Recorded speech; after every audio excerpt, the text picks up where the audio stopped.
Bismillahirrahmanirrahim. Inilah Radio Saudi Internasional siaran bahasa Indonesia dengan acara Al-Mamlakah fi Uyunil Akharin, tamu-tamu Arab Saudi. Sudah dengar, kami hadirkan tamu yang istimewa hari ini di Hotel Holiday Jeddah. Kita sapa langsung. Assalamualaikum warahmatullahi wabarakatuh. Waalaikumsalam warahmatullahi wabarakatuh. Silakan kenalkan nama Bapak dan dalam rangka kedatangan di Saudi. Silakan. Saya Al-Fajir Habib Muhammad Rizik bin Husain Syihab. Saya datang dari Indonesia bersama keluarga untuk menunaikan ibadah umrah dan ziarah ke Nabi kita Sayyidina Muhammadin sallallahu alaihi wasallam di kota suci Al-Madinatul Munawwarah. Masya Allah, tabarakallah. Saya sudah mendengar nama Habib Ya. Rizik, dan saat ini memang sangat penting berita dari Indonesia. Silakan diberikan oleh-oleh untuk Radio Saudi Internasional Bahasa Indonesia. Ya. Terima kasih kepada Radio Saudi Internasional dalam bahasa Indonesia ini. Saya gembira sekali bertemu dengan Pak Imran. Ya.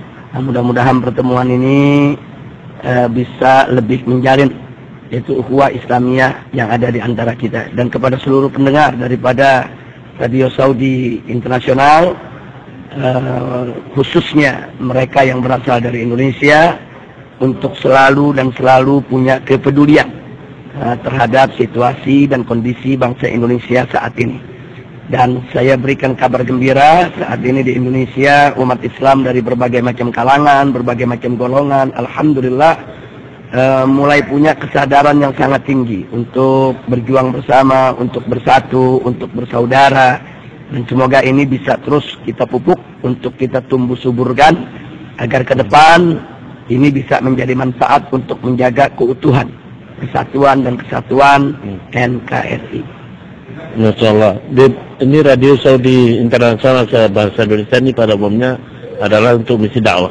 Ya. Tentu dakwah ini bukan hanya di Saudi saja, di ujung dunia pun. Gimana dakwah Islamiyah di Indonesia? Ya. Jadi sebagaimana kita ketahui bahwa medan juang Islam itu ada 3. Yang pertama adalah dakwah, yang kedua adalah hizbah, dan yang ketiga adalah jihad. Nah, ketiga medan ini sangat penting untuk diisi oleh para ahlinya dan untuk selalu sinergi.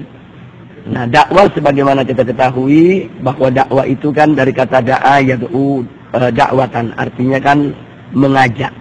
Yang namanya mengajak kan mesti santun, ramah, simpatik, menarik, tidak boleh kasar, tidak boleh bengis.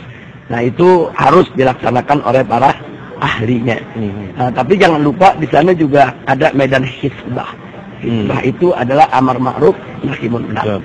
Nah, kalau disebut amar ma'ruf dari kata amaro ya'muru amron, itu artinya nyuruh, memerintahkan. Nah, kalau memerintahkan ranahnya sudah tegas. Namanya perintah tegas. Perintah kalau tidak tegas nanti tidak dipatuhi. Apalagi nahi munkar, mencegah kemunkaran, harus lebih tegas lagi. Sementara yang ketiga adalah medan jihad. Nah, medan jihad ini ya tentu membutuhkan keberanian karena medannya sangat keras. Tidak setiap orang mampu untuk melakukannya. Jadi biarkanlah umat Islam berjuang di masing-masing medan sesuai dengan kemampuannya. La yukallifullahu nafsan illa usaha. Allah kan juga tidak membebankan seseorang kecuali sesuai dengan kemampuannya. Ada yang mampu berdakwah dengan santun, dengan lembut, dengan ramah, dengan simpatik, tapi dia tidak mampu untuk melakukan hizbah, apalagi jihad. Nggak apa-apa, teruskan dia punya dakwahnya. Mereka bisa berdakwah dengan membuka majelis taklim, membuka pesantren, membuka kitab, mengajar umat. Itu kan juga dakwah yang luar biasa. Sementara ada lagi kelompok umat Islam yang mampu melakukan hizbah, seperti kelompok generasi muda kita nih, yang punya keberanian, yang punya tenaga. Tapi mungkin kalau bicara dakwah belum mampu. Mungkin belum mampu kalau bicara dakwah. Nah, nggak apa-apa, teruskan aja mereka punya hizbahnya. Yang penting dalam berhizbah, mereka tetap berpedoman kepada fatwa para ulama agar tidak salah jalan. Ya. Dan sementara di bagian dunia lain ada saudara-saudara kita yang memang sudah masuk ke dalam dunia jihad seperti di Palestina. Untuk menghadapi peluru Israel nggak bisa dengan dakwah, nggak bisa dengan senyuman, tapi harus dengan perlawanan. Nah, maka itu kita katakan tadi, ketiga medan ini harus diisi oleh para ahlinya dan harus sinergi. Insya Allah kita akan mencapai kejayaan. Termasuk di Saudi, begitu juga di Indonesia. Baru-baru ini kunjungan Raja Salman bin Abdul Aziz ke Indonesia. Gimana respon masyarakat Indonesia atau rakyat Indonesia? Dan apa yang bisa dipetik dari kunjungan Raja Salman ke Indonesia? Ya, pertama saya mau sampaikan di sini bahwa respon umat Islam di Indonesia atas kedatangan Raja Salman itu sangat antusias. Ya. Bahkan menariknya bukan hanya masyarakat yang selama ini mendukung aksi 212, aksi bela Islam. Ya. Bahkan dari kelompok mereka yang selama ini punya slogan-slogan yang kadang-kadang terdengar rasis, fasis, bahkan terdengar ada anti Arab dan seterusnya, justru ikut berebut selfie dengan Raja Salman. Nah, artinya di sini antusias itu nggak bisa dibendung. Yang pro maupun kontra akhirnya tidak terbendung, mereka semua ikut menyambut kedatangan Raja Salman. Itu pertama. Yang kedua, kita bersyukur dengan kedatangan Raja Salman tadi. Bersyukur dalam hal kita tidak bicara soal materi yang dibantukan ke Indonesia. Kita tidak bicara soal kecil besarnya investasi yang ditanamkan di Indonesia. Tapi ada nilai psikologis yang luar biasa. Satu, pada kondisi di mana umat Islam sedang bersatu, sedang bahu-membahu untuk membela Al-Quran, untuk melawan penista agama, yang maaf, tanda kutip, penista agama kan dilindungi oleh rezim penguasa saat ini. Nah, kedatangan Raja Salman itu memberikan spirit kepada umat Islam untuk lebih bersatu, lebih semangat untuk memperjuangkan pembelaan terhadap Al-Quran. Yang kedua, dalam situasi kondisi ekonomi di Indonesia, di mana pemerintah mulai berkiblat kepada negara komunis Cina. Ini kan juga menimbulkan keresahan di kalangan para ulama. Nah, dengan kedatangan Raja Salman ke Saudi, memulai investasi, ya kita berharap hari ini investasi Raja Salman atau Saudi ini sudah mencapai 87 triliun rupiah. Mudah-mudahan ke depan akan bertambah, Itu tergantung bagaimana pemerintah Indonesia mengelola investasi tersebut. Nah, ini kan kalau bicara investasi kan modalnya kan kepercayaan antara kedua belah pihak.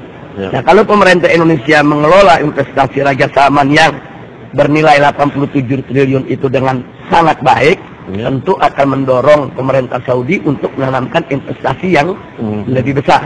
Bahkan bisa menarik investor-investor di seluruh negara Arab, bukan Saudi saja. Dari Qatar, dari Emirat, dan lain sebagainya.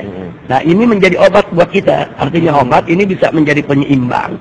Jangan sampai Indonesia ini ekonominya dijajah oleh kapitalis Amerika dan sekutunya, atau dijajah oleh negara-negara komunis seperti Rusia dan Cina. Kita tidak anti kerjasama dengan asing. Selama ini Indonesia mau kerjasama dengan Amerika, mau kerjasama dengan Cina, kita welcome saja. Tapi dengan syarat jangan sistem daripada ekonomi, apalagi sistem politik mereka diadopsi untuk diterapkan di Indonesia. Itu yang kita tolak. Jadi kerjasama ekonomi dengan dunia manapun kan boleh saja. Kerjasama ekonomi dengan Amerika ataupun Cina kan boleh saja. Tapi jangan sampai kerjasama itu menjadi jalan bagi kaum neolit, baik neolit kapitalis maupun neolit sosialis, untuk mencengkeramkan kuku penjajahan ekonominya di Indonesia. Nah, itu yang kita tidak mau. Maka itu kedatangan Raja Salman ini membuka wacana baru, harapan baru, supaya ke depan ini Indonesia tidak lagi berkiblat kepada negara-negara yang justru ingin menghancurkan ekonomi kita. Yang ketiga, ada informasi kepada masyarakat. Karena dari Indonesia kan Raja Salman kemarin ini ke Cina juga. Kemudian di Cina kan menanamkan investasi lebih dari 700 triliun. Artinya ini kan ada isyarat buat bangsa Indonesia. Mengapain bangsa Indonesia ngemis-ngemis kepada negeri Cina komunis? Orang Cina komunisnya sendiri ngutang kok ke negara Islam Arab sini. Nah, ini kan pesan luar biasa. Seolah-olah Raja Salman ini mengatakan kau jangan bergantung kepada negara komunis. Jalin aja hubungan dengan sesama negara Islam. Negara Islam mampu memberikan investasi yang jauh lebih besar dibandingkan investasi yang diberikan oleh Cina, oleh Amerika dan lain sebagainya. Uang Amerika sendiri ngutang sama Saudi kok. Ini Beb, ada yang lebih penting lagi karena Raja Salman pada waktu di Indonesia menebarkan al-Islam wasatiyah. Ya, Bukan hulu. betul. Artinya tidak teroris, tidak Islamofobia. Bagaimana respon dari Majelis Ulama sendiri? Nah, justru apa yang dicanangkan oleh Raja Salman tersebut itu merupakan suara seluruh ulama kaum muslimin dunia. Karena pada prinsipnya kan ulama-ulama Ahlus Sunnah wal Jamaah itu adalah menjunjung tinggi prinsip aswaja. Prinsip aswaja itu kan satu, tawazun, menjaga keseimbangan. Tawassut, selalu ada di pertengahan. Kemudian jangan lupa al-insaf, dengan selalu netral, tidak berpihak kalau ada pertikaian di antara sesama sahabat. Nah, kemudian sahabat sesama muslim ya, maksudnya. Kemudian yang keempat, jangan lupa juga tidak. Nah, selalu bersikap adil. Kepada musuh aja mesti adil, apalagi kepada sesama kawan. Itu kan prinsip-prinsip Ahlus Sunnah wal Jamaah. Jadi apa yang disampaikan oleh Raja Salman tentang prinsip Islam wasatiyah ini merupakan, boleh dikatakan ijma semua ulama dari dulu sampai hari ini. Hanya memang ada kelompok-kelompok sempalan yang mengatasnamakan Islam. Nah, kemudian melakukan hal-hal yang justru bertentangan dengan ajaran Islam. Jadi kita sangat mendukung. Dan apa yang disampaikan oleh Raja Salman di Indonesia bukan hanya disambut oleh Majelis Ulama, tapi juga disambut oleh Nahdlatul Ulama, disambut juga oleh Muhammadiyah, disambut juga oleh seluruh ormas-ormas Islam yang ada. Nah, jadi artinya apa yang beliau sampaikan itu justru itu yang kita perjuangkan selama ini. Nah, kita buktikan. Jadi kita ini bangsa Indonesia membuktikannya bukan hanya dengan teori. Kita buktikan, bayangkan, pada aksi 212 hampir 8 juta umat Islam berkumpul di Jakarta untuk membela Al-Quran yang dinistakan oleh seorang non-muslim. Tapi yang terjadi apa? Walaupun mereka datang untuk bela Quran karena marah Qurannya dihina, tapi tidak ada satu non-muslim pun yang diganggu. Jangankan non-muslim yang diganggu, rumput-rumput pun tidak ada yang diinjak. Nah, jadi artinya kan umat Islam Indonesia ini kan sudah menunjukkan kedewasaan, sudah menunjukkan wasatiyahnya. Nah, jadi bukan lagi dalam teori ya, tapi dalam praktek. Bahkan pada saat aksi, ada sepasang pengantin dari non-muslim yang ingin ke gereja, tapi dia bingung, turun dari mobil, dia bingung mau jalan kemana, jutaan orang kumpul. Dia nggak punya jalan. Akhirnya dibuka oleh umat Islam jalan. Sebagian membantu membersihkan jalan, jangan sampai gaun pengantinnya kotor. Kemudian bahkan ada yang angkat itu gaun pengantin panjang itu. Jangan sampai menyeret kotoran yang ada di aspal. Sampai mereka aman masuk ke gereja dan mereka menikah. Artinya di sini aksi 212 yang digelar oleh umat Islam di Indonesia membuktikan di mata dunia tentang wasatiyah Islam, tentang indahnya Islam, tolerannya Islam, bagusnya Islam, rahmanya Islam, rahmatnya Islam. Secara praktek di lapangan, bukan lagi teori.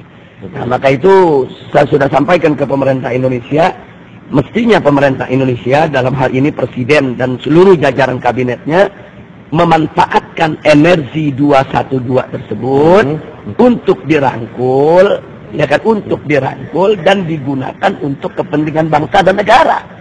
Nah, jadi jangan aksi 212 itu dicurigai, difitnah, katanya anti toleransi, anti NKRI, anti Pancasila, anti Bhinneka Tunggal Ika. Nah, saya curiga ada kelompok-kelompok yang memang tidak suka Indonesia aman, Indonesia damai. Ini memberikan masukan yang tidak benar ke telinga Presiden. Ini yang memberikan masukan tidak benar ke istana. Nah, sehingga akhirnya terjadi kesalahpahaman antara ulama dan umara. Nah, karena itu untuk menyelesaikan kesalahpahaman ini tidak ada jalan lain. Presiden dan seluruh jajaran kabinetnya harus terbuka untuk dialog dengan habaib, dengan ulama, dengan kiai, dengan pimpinan-pimpinan GNPF MUI.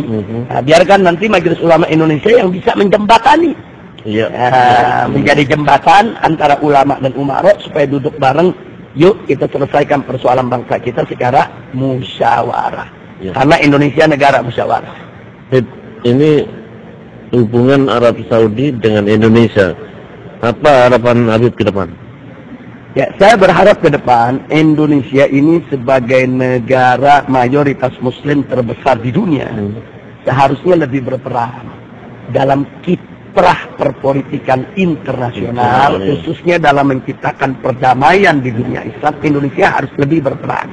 Contoh seperti konflik yang terjadi di Yaman, di Syria, di Irak, di Libya, di mana-mana. Indonesia mesti lebih berperan membawa bendera perdamaian. Jadi bukan Indonesia tidak boleh tidak peduli. Dan posisi Indonesia itu sangat penting, sangat strategis. Dan Indonesia cukup dihormati di seluruh negara-negara Arab. Nah, kalau Indonesia bisa menjadi duta khusus, ya kan, duta khusus katakanlah dari OKI, Organisasi Konferensi Islam, untuk menciptakan perdamaian ini, semua di dunia Arab, luar biasa. Makanya tadi saya katakan pemerintah saat ini sudah punya modal. Aksi 212 yang menurunkan hampir 8 juta umat Islam dalam bentuk yang sangat damai. Ini kan jadi pilot project ya. Artinya proyek percontohan untuk umat Islam dunia. Nah, energi ini gunakan bahwa kita siap tampil untuk menciptakan kedamaian di seluruh dunia. Nah, tawarkan di OKI, di Robito, di mana Indonesia bisa berperan. Bukan jadi penonton. Nah, apalagi pemerintah ikut-ikutan blok Cina lah, blok Rusia lah, yang notabene Cina dan Rusia ikut bertanggung jawab dengan konflik yang ada di Timur Tengah. Nah, jadi Indonesia, karena kan selama ini kan prinsip politik luar negeri Indonesia kan non-blok. Jangan lupa itu. Kan non-blok, artinya non-blok kan pemerintah Indonesia kan nggak ngeblok ke kanan atau ke kiri. Itu posisi yang sangat bagus untuk peran sebagai pendamai.